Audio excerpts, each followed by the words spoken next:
wanted the phone, but the thing is that when I try, I won't. I'm just going to try and see.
Will the House please come to order? Members and visitors kindly take their seats.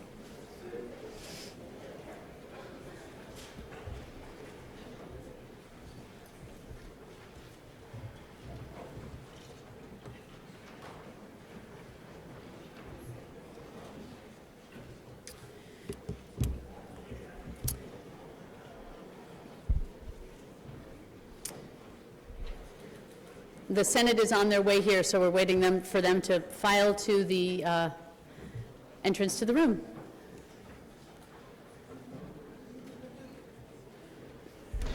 Madam Sergeant at Arms.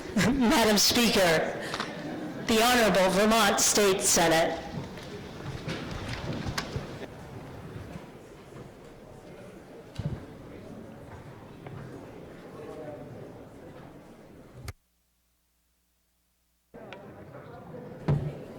Some days.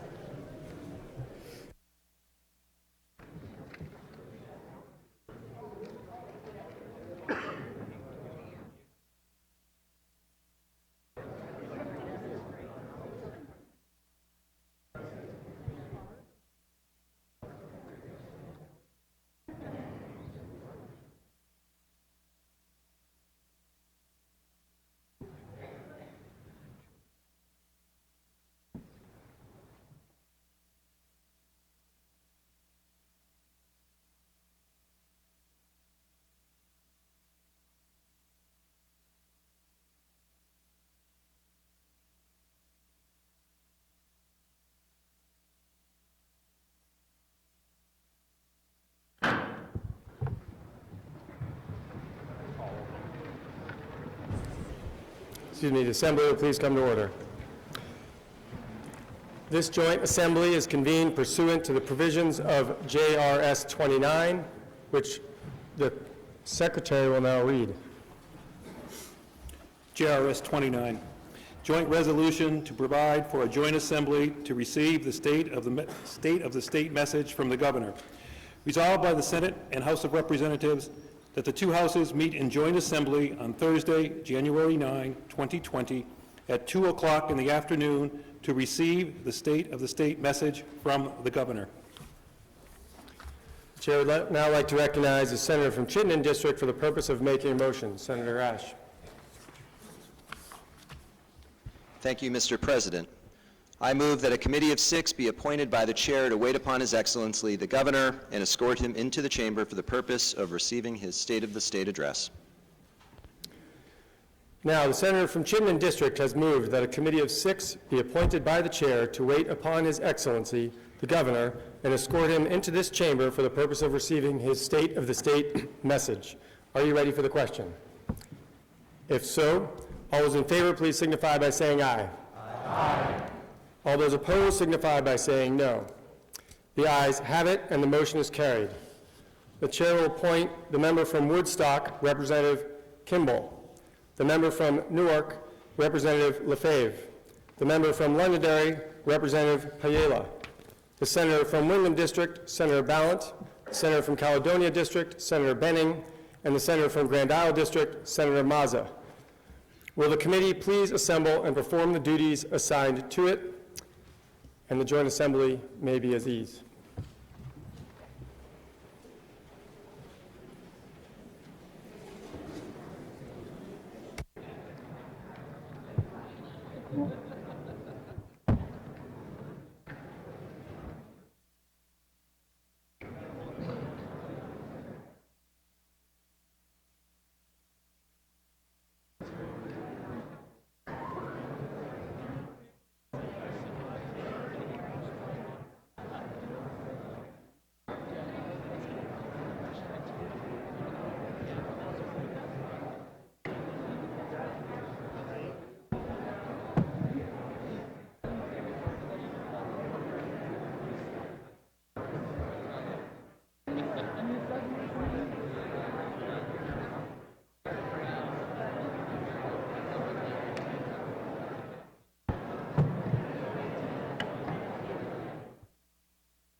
Mr. President, Madam Sergeant at Arms.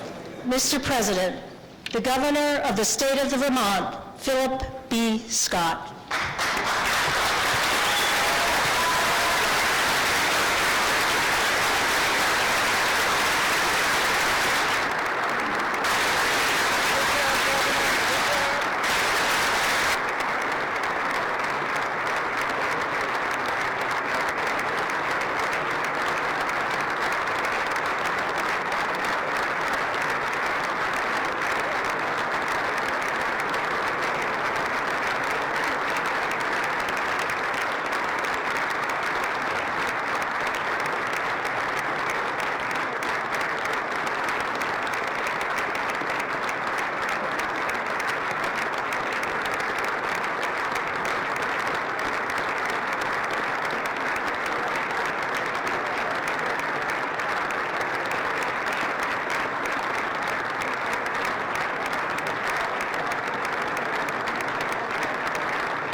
Thank you again, Madam Speaker, for the switch I keep forgetting.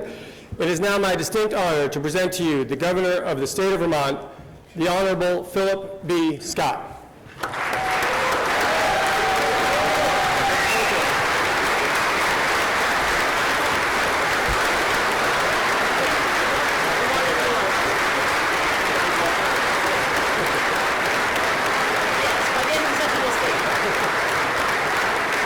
Thank you.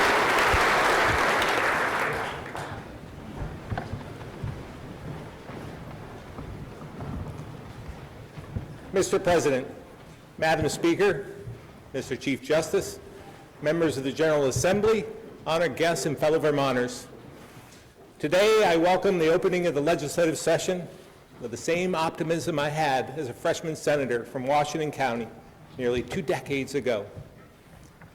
I come before you to report on the state of the state, to reflect on the work we've done, and to share a vision and priorities for our future. As elected officials, it's our duty to distinguish what must be done from what we might like to do, and to work together, pulling in the same direction to make a difference for those we serve.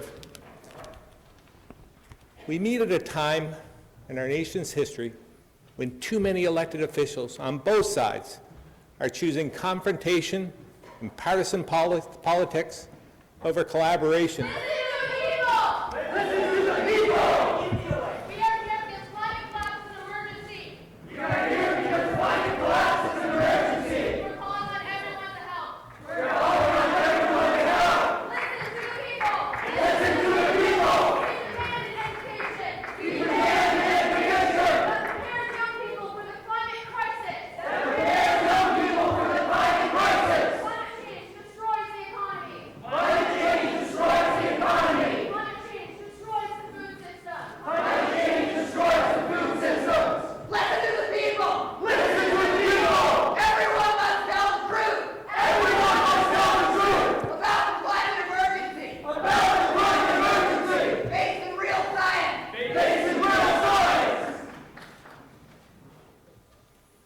Listen to the people! Listen to the people! We must demand a just transition that prioritizes leadership. We must demand a just transition that prioritizes leadership. Of the most vulnerable people. Of the most vulnerable people. Listen to the people. Listen to the people. There are climate refugees in Vermont right now. There are climate refugees in Vermont right now. Some of them are maintaining. Some of them are maintaining. What's left of Vermont's dairy industry. What's left of Vermont's dairy industry. We demand that Hanford and Stein. We demand that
Okay, thank you very much. We appreciate that. We just did. Thank you very much. Thank you very much. And now it's time for you to listen to us. We got it.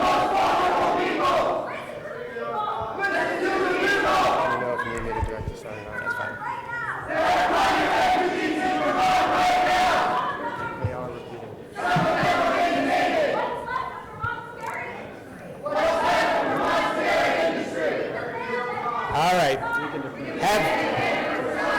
Have we had enough? Okay.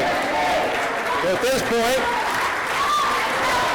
we're going to move forward.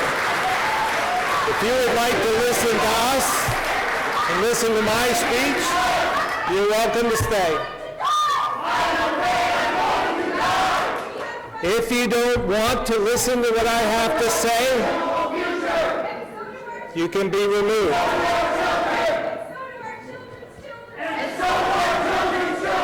Got it.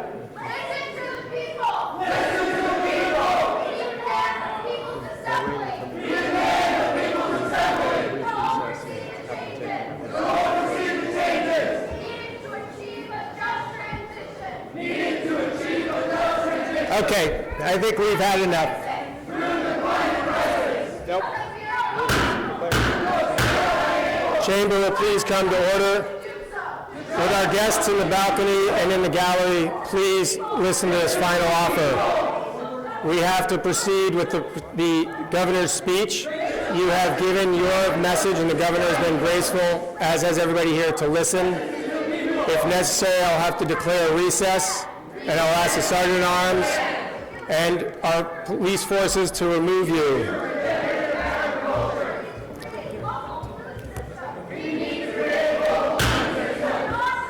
The General Assembly will now be in recess until the fall of the gavel. I would ask the Sergeant-at-Arms and the Sergeant-at-Arms support to please remove these individuals from the chamber in order to hear the governor's remarks. Thank you.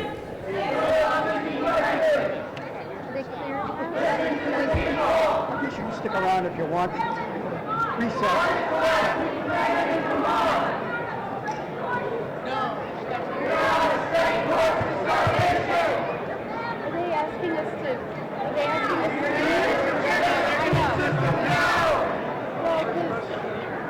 Well, that's the thing. Last time this happened, we were supposed to leave, and I didn't understand that. So I want to make sure I'm doing whatever. No, I don't think we have to leave. I don't know. I don't think so. No. Yeah. Yep. Well, I think that they've been trying to avoid a confrontation. Right. I actually think that was good that they let them go. Yeah, but they've gone way too For a long. while. Yeah. Which doesn't help their cause. Doesn't help their cause. No.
2. Go to only. Be on camera. Jen Paul, go to only. Be on camera. Now. I think he's out there. I think he's right out front.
Coming out here to you right now.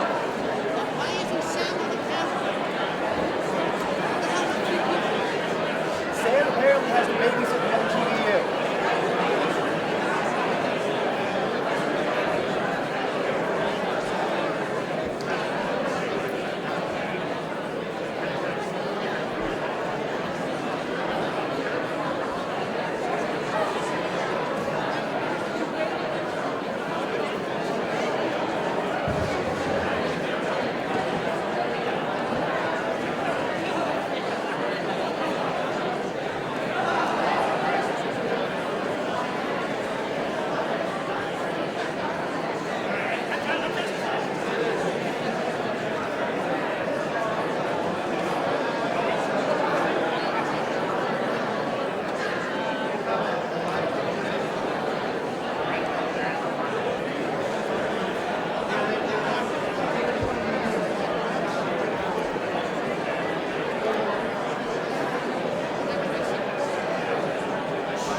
We are trying to reassemble if folks can please take their seats.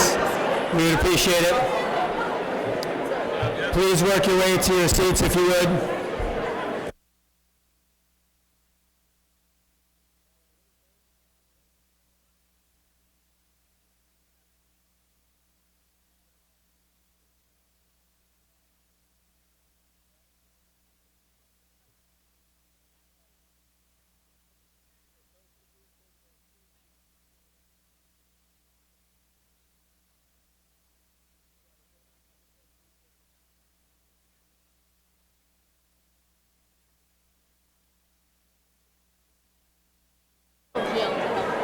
if senators, members, guests, if you could please take your seats, we'd appreciate it.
Chamber will please come to order.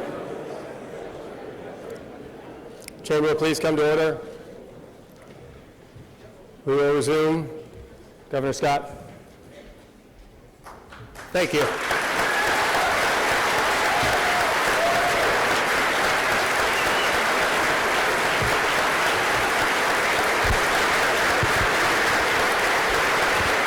Thank you very much. And thank you for your patience. I'll try not to repeat anything you might have just heard. We meet at a time in our nation's history when too many elected officials on both sides are choosing confrontation and partisan politics over collaboration and progress. Polarization, the us versus them, is our nation's greatest threat. It's weakening our country and the very foundation on which it was built. That's why in state houses and town halls across America, it's up to us to show that people from different backgrounds with different points of view, as we just saw, can unite around our core values and our common humanity. It's up to us to prove that listening and learning from each other is far more constructive. And it's up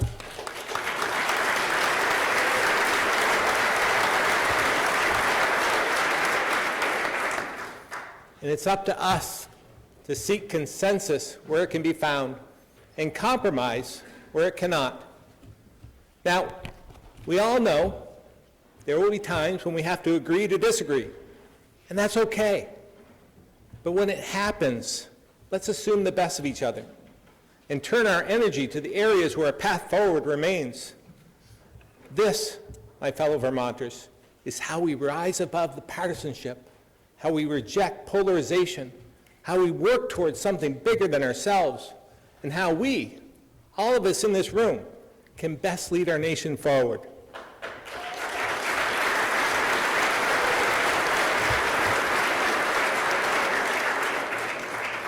I have enormous faith in our ability to achieve meaningful results, and my administration is ready to work with each of you in order to do so. Unfortunately, time is not on our side, because while good things are happening and progress is being made, too many of our counties, communities, and families remain at a critical crossroad. The fact is, where we are as a state and where we go from here is in the hands of every Vermonter. It's in the weathered hands of the dairy farmer and construction worker, and the reassuring hands of the first responder and emergency room nurse. It's in the determined hands of our entrepreneurs, and the persistent hands of our teachers, coaches, and mentors. It's in the compassionate hands of family and friends, and the helping hands of our neighbors. The state of the state, our values and identity, are guided by, but have never been defined by, what happens in this building. It's the people of Vermont doing all they can to lift each other up who will shape our future. They define who we are and all we can be. World-class innovators like Dr. Marjorie Meyer at UVM Medical Center, who is a leader in the treatment of women with opioid dependence during pregnancy. Entrepreneurs like Kyle Clark, whose company, Beta Technologies, is building electric aircraft, which will lead to a significant reduction in global carbon emissions. Or the volunteer firefighters in Ludlow, who spent their Thanksgiving Day cooking dinner for a mother and her 3 children, whose stove caught fire that morning. And Gloria Powers from Glover, who provided a home for nearly 400 foster children over 25 years. And at age 72, is still giving back, volunteering at the local senior center. And young Justin Sears from Colchester, who wanted to do something nice for the kids at his school this holiday season and raised over $1,000 to buy his classmates lunch. Then there's Cecilia Hunt from Fairhaven, who for nearly 40 years donated so much of her time to everything from blood drives to food banks and town committees. She's made such an impact that her community reached out to let me know how much she means to them. And by the way, when my staff called her to invite her here, she wouldn't accept credit for 40 years. She said, "It's only been 36. Friends, Cecilia and Dr. Meyer, Gloria and Justin, and members of the Ludlow Fire Department and Beta Technologies are here with us today. Please stand and be recognized.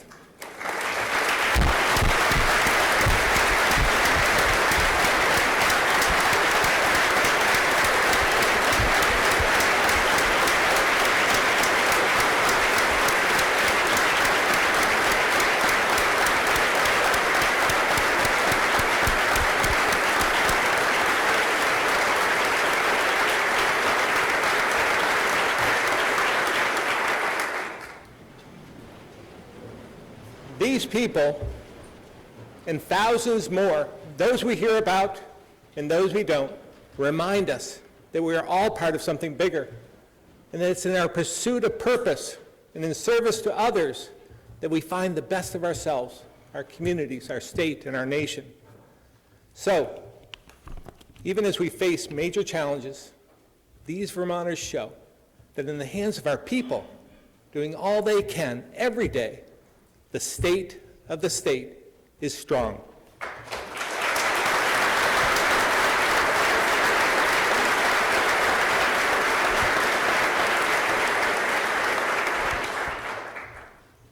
Inside this building, our job as public servants is to do all we can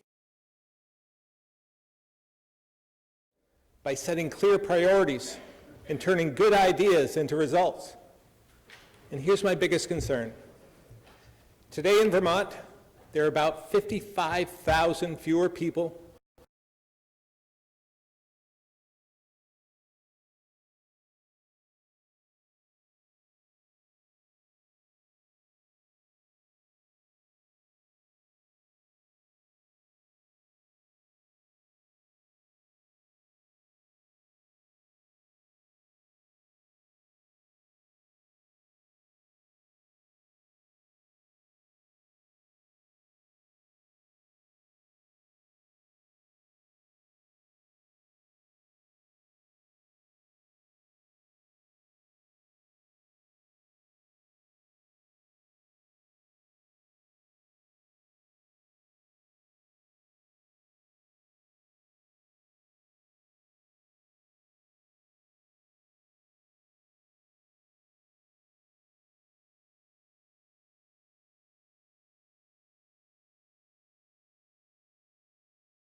and invested $5 million more in higher ed. And we've added nearly $1.5 million for career and trades training. But here too, we must move more quickly. The disparity from school to school and district to district is a growing problem. It's unfair to taxpayers and fundamentally unfair to our kids for their educational opportunities to be determined by where they live. We need to be honest. Costs are rising, yet opportunities for too many kids are declining in too many parts of our state.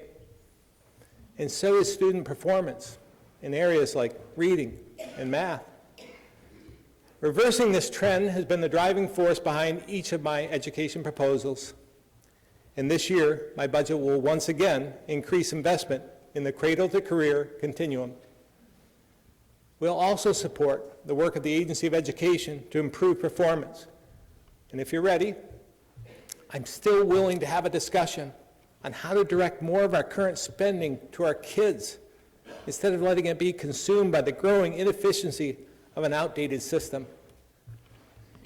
In addition, I propose to you today that we begin creating a universal after-school network that ensures every child has access to enrichment opportunities outside of current classroom time, and to align the student's day with the length of the workday.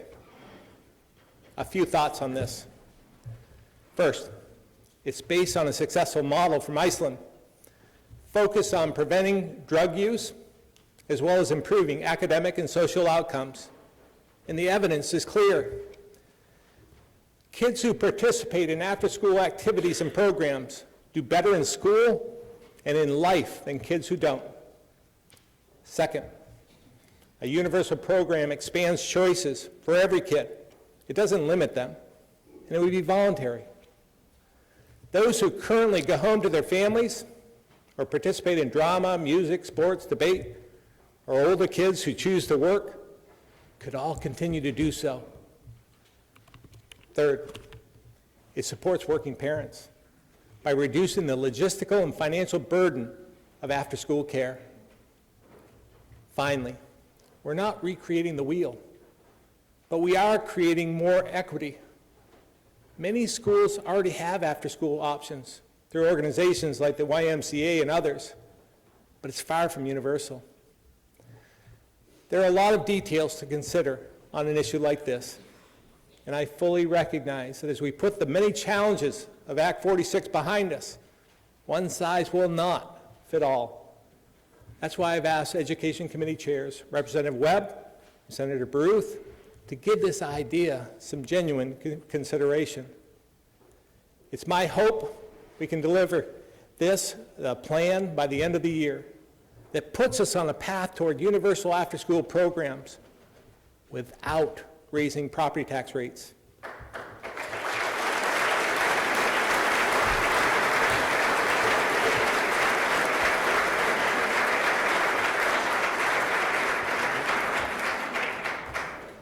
We also have a continued need for more housing working Vermonters can afford. In 2017, you joined me in passing a $37 million housing bond, which is leveraging another $170 million in other funding, making it the single largest investment in workforce housing this state has ever seen. Since then, nearly 400 homes have been completed. Another 175 are being built, and about 200 will be underway soon. With almost 800 units, we far exceeded our expectations. And it's already generated $158 million in construction activity, with more to come. And it's not just a housing bond, because alongside additional initiatives, more than 2,000 residential building permits were issued in 2018, the most in over a decade. But because of the economic imbalance from region to region, I still hear about the difficulty of finding an affordable place to live. That's why my budget will include a package to revitalize existing homes and build more of them, targeted to the places that need it most. This is an area where we found common ground, and I look forward to working with you on these proposals, as well as your ideas. I also appreciate the sense of urgency Speaker Johnson and others have placed on modernizing Act 250, which is necessary to build on this progress.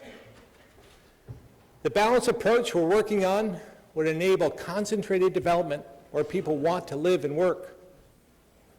And when paired with my proposed investments in housing and economic development, will support more vibrant, walkable, and livable downtowns and villages, which, as the Speaker has said, supports economic growth and is a critical piece of our work to combat climate change. For these reasons, I'm optimistic that important updates to Act 250 to better meet the needs of Vermonters can be made this session.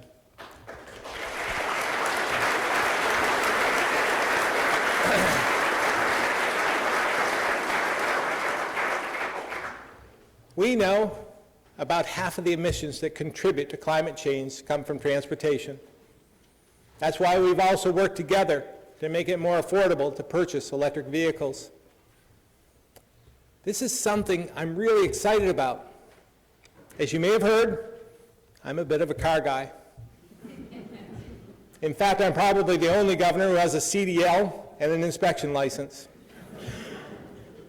So when I see Ford coming out with a 450 horsepower electric Mustang, seriously, which will do 0 to 60 in about 3.3 seconds with 0 emissions, followed by an electric F-150, and Jeep building a hybrid Wrangler, and Amazon's plans to purchase 100,000 electric vans.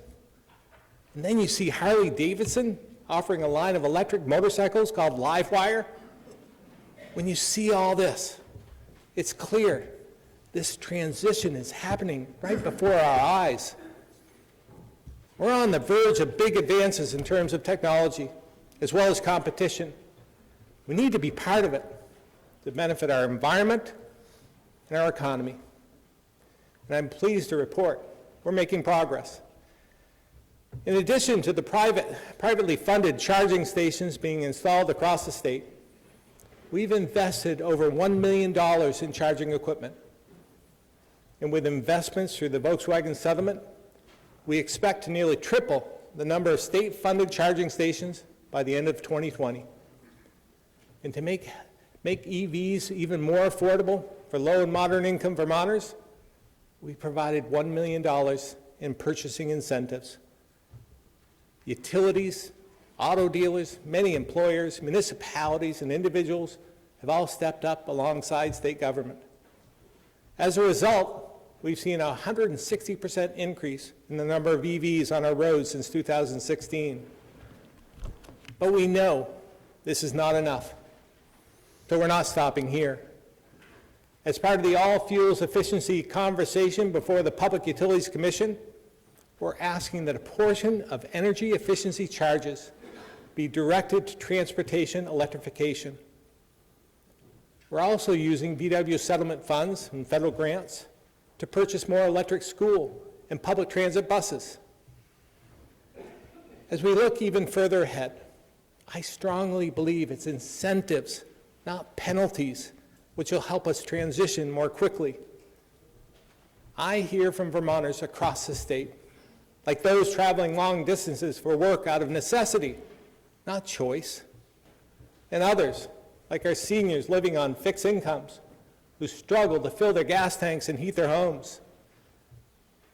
I simply cannot support proposals that will make things more expensive for them.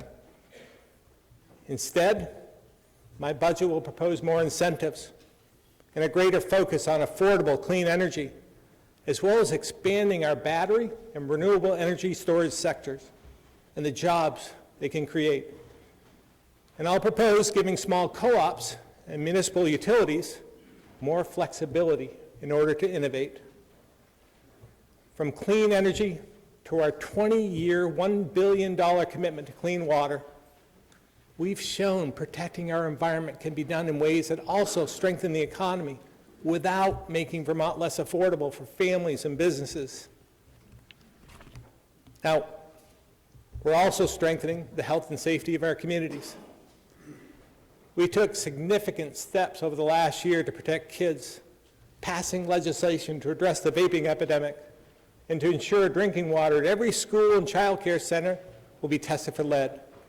And this work will continue. Beyond our schools, many of you, alongside the Agency of Human Services, have worked diligently to improve our mental health system.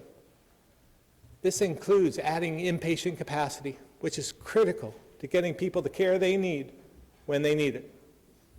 The budget I'll submit will expand this work and focus on prevention, early intervention, and community-level response. Now, I know we're all concerned about the Brattleboro retreat. This private institution has been around for nearly 200 years. It employs about 700 people, making it one of the region's most important employers since Vermont Yankee was closed. But age and size don't make it immune to the same demographic challenges others around the state are facing. And just like the rest of us, it too needs to adapt. This healthcare provider is simply too critical for us to let fail, especially with no alternative. This would have a devastating impact on our mental health system and the region's economy. We all have a stake here. Just last year, we invested $4.5 million out of the capital bill. That, combined with rate increases, totaled an additional $16 million. And that's on top of tens of millions in Medicaid funding.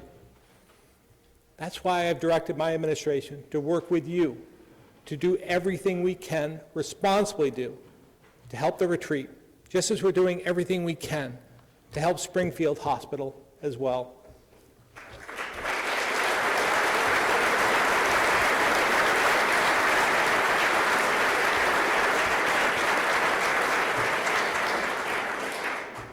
I'll also propose a package of criminal justice reforms that we've shared with members of the committees of jurisdiction. We'll look at little things that make a big difference, like waiving license reinstatement fees for suspended drivers and better supporting inmates transitioning to the workforce. And it will also include some bigger changes, like tough mandatory minimums for human trafficking and a provision to address the loophole that has allowed violent, mentally ill offenders to go free. As we continue to create a more effective criminal justice system, we must remember that justice for victims and accountability for criminals must be top priorities.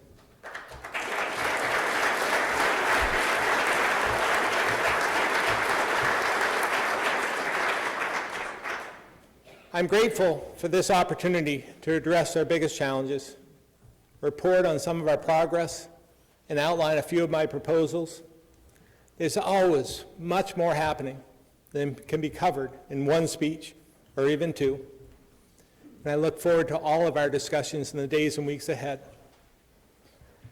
Over the next few months, the way we go about our work will not only determine the results we're able to deliver, but also the strength of our institutions, the faith Vermonters have in us, and the example we set for our kids. We must acknowledge the trying times we live in, the pressure from political parties and special interest groups to fall in line, stay on message, weighs heavily on some. Honest efforts and thoughtful ideas from good people are too often mischaracterized, misrepresented, and belittled. And all of this is intended to divide us and bully us into an us versus them mentality. In this environment, the solutions to serious problems in our state and in our country don't always come fast enough. And to those of us who care more about progress than we do about political power, that can be very frustrating, even discouraging. So when those moments come, I think of the people who inspire me to be part of something bigger, of what they've endured with courage and resolve, and how they show that in the face of incredible adversity, we're all capable of great things. People like my dad, I think of what he went through, during his 2 years at Walter Reed, and how hard he worked every day just to live as normal a life as he could, how much he accomplished, and how much I admire him. I think about the soldiers with him in France after D-Day, all they went through, how long and horrific those days must have been, and how that generation of Americans stepped up to protect democracy for their generation and those of us who followed. Recently, I thought a lot about Travis Roy, who I heard speak last month. His talent was recognized at a young age. Hockey was his life. He was destined for the NHL. 24 years ago, he played exactly 11 seconds for Boston University before going headfirst into the boards, and then instantly found himself unable to move from the neck down. Travis has spent every moment since ensuring those 11 seconds defined an opportunity, not a tragedy. As a result, he's changed the way his sport is taught. Through his efforts at places like Little Fenway in Essex, he's raised millions for spinal cord research and adaptive equipment. He shared his story and found his purpose in helping others find theirs. Travis says, there are times when we choose our challenges, and other times when our challenges simply choose us. And it's what we do in the face of those challenges that define who we are. Don and Greg Tatro from Lamoille County didn't choose their challenge this past year when they lost their daughter Jenna to a fatal overdose. She was only 26. But through their tremendous loss and the haze of unthinkable grief, they get up every day to help others overcome this deadly disease. They are leading a multi-county effort through their organization, Jenna's Promise. They've created Jenna's House, a community hub for treatment. They purchased a cafe to employ those in recovery.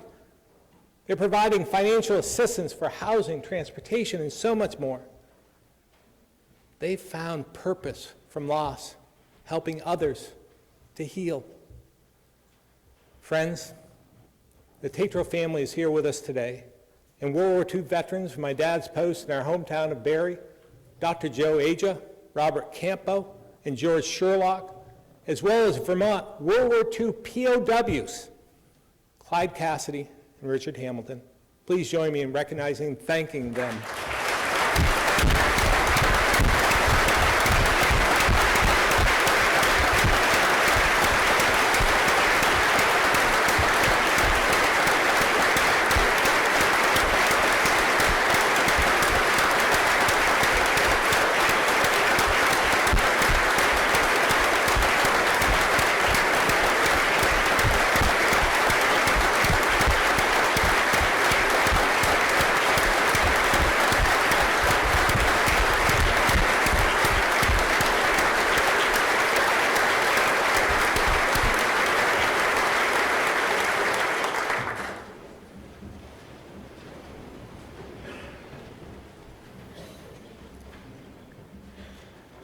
They're here to remind us that when our common cause is bigger than politics, there's no challenge we cannot overcome. When I think of these people and others like them, I'm just as motivated, just as eager to solve problems and help people as that hopeful freshman senator from Washington County all those years back. So, today, inspired by those we serve and humbled by the responsibilities they've given us, we begin the work of the 2020 legislative session. Our challenges are clear. Can we work together? Can we be guided by our shared principles and common values? Can we reclaim the middle where partisanship can't survive, where we strive for consensus and celebrate compromise? My fellow Vermonters, the answer to these questions and the solutions we seek, the course we hope to set, and the change we need to make is in our hands. If our sense of service and duty is strong, if our commitment to our neighbors is unwavering, and if we remember that we are all part of something bigger than ourselves, then the state of the state, our future, and our people will be stronger than ever before. Thank you.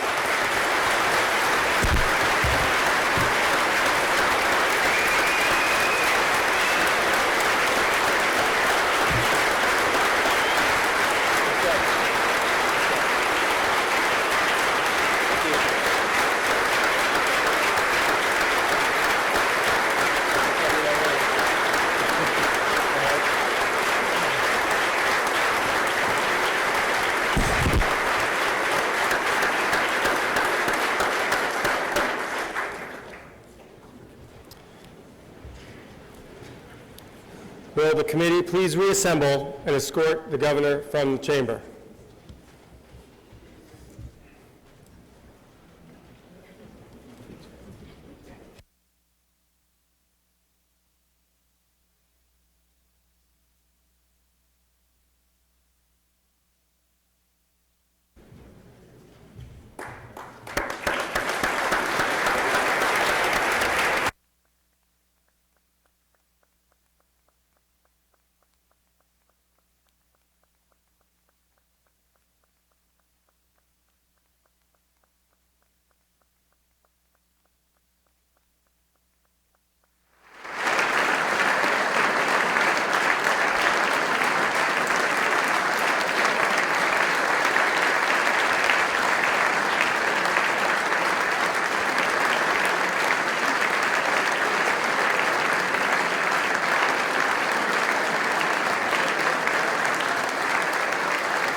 The joint assembly may be at ease while we await the return of the committee.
Assembly will please come to order.